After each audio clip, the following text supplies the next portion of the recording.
জলে। চলো তো দেখি। এটা কি গো? প্রভু, ধুলো এখন জলে, আর ধুলো লাগবে না পায়ে। নিচে নেমে দেখুন মহারাজ।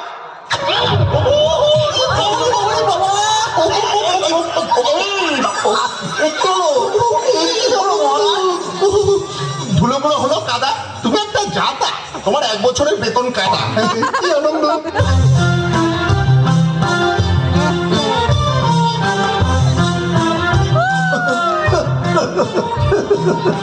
বড় বড় মানুষের বড় বড় খেলা, একটা ছোট্ট জিনিসের জন্য এত কিছু।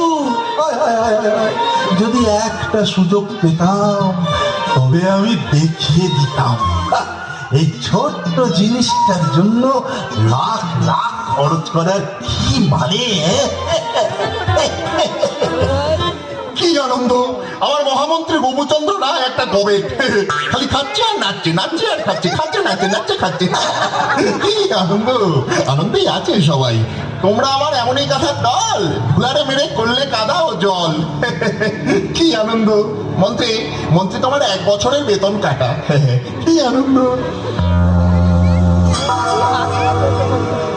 মহারাজ, অনেক বিবেচনা করে এই সিদ্ধান্তে এলাম, এই ধরনীকে মাদুর দিয়ে ঢেকে তার উপরে সাদা চাদর পেতে দিলে ধুলো বন্ধ হবে। আছে আছে, আরো একটা উপায় আছে মহারাজ। বলে ফেলো শুনি। ধুলোয় যদি পা না রাখেন তবে কেমন হয়? কে কি সব উল্টো পাল্টা কথা কয়? কি আনন্দ, বুঝিয়ে বলো তো। রাজা, আপনি যদি ঘরেতে থাকেন বন্ধ, কথাটা বেশ নয় মন্দ। থামো। তোমরা আমাকে ঘর বন্দি করতে চাও? মাটির ভয়ে রাজ্য হলো মাটি নাকি? কি আনন্দ! গোবু তোমার 2 বছরের বেতন কাটা। কি আনন্দ! তবে চর্মকালটা কি আর হবে না ফাঁকি? কথাটা নয় মন্দ। এই চামড়া দিয়ে ধরনীরে দাও মুড়ি, আর আমার খিদে পেয়েছে, আমাকেও দাও মুড়ি। ধুলো পায়ে